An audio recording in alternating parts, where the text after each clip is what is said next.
Hey, this video is brought to you by Dave Kraus, teacher here at Downey High School. I'm doing the English thing, also trying to help you guys out with technology. It turns out Google's been busy on the back end updating some really neat and awesome stuff in their Google Drive, their Google Docs, specifically Google Forms, that might help you guys as teachers. So let's take a look. My school personally is a Google school, so I'm going to sign into my school account and click on my Drive and get going. So the one thing I wanted to talk to you guys about in this video is Google Forms. Google Forms. So I was looking at it and trying to figure out how to make a Google form, and I discovered that Google now has some templates for us. For example, there's an exit ticket.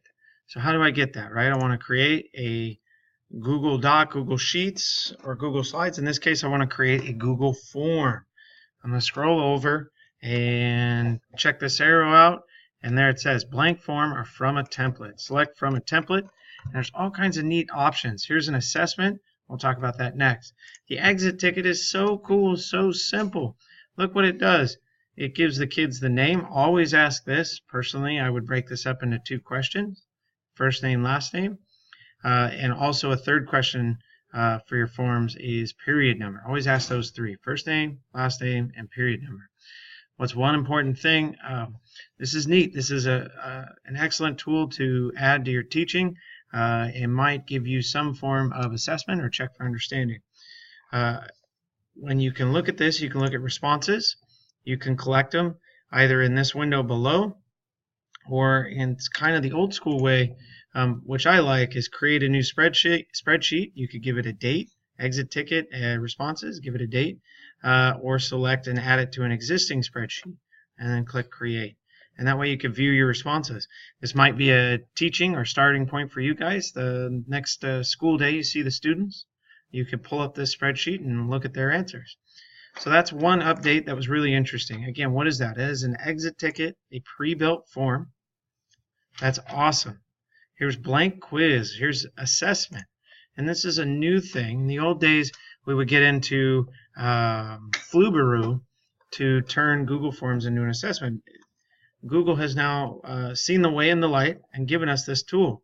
Again, there's your name and your email.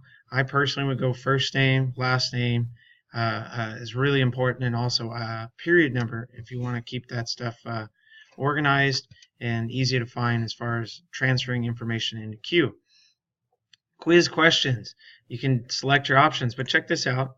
You can go multiple choice, right? As always, you can add all kinds of things in there.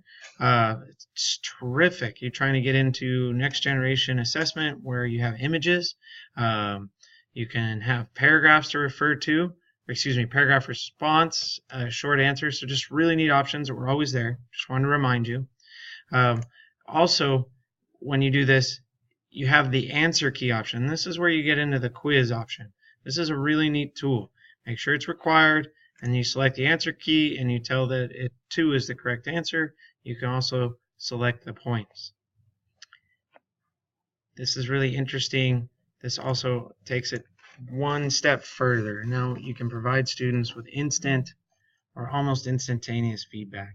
And so those are a few updates to Google Forms that I thought you guys might enjoy for your new school year. If you have any questions, maybe perhaps how to throw this on your Google Classroom, perhaps how to embed this on your Weebly, your Wix, or your WordPress, I'm Dave Kraus. Hit me up, extension 5334. I'm here at Downey High School to help. Thank you very much.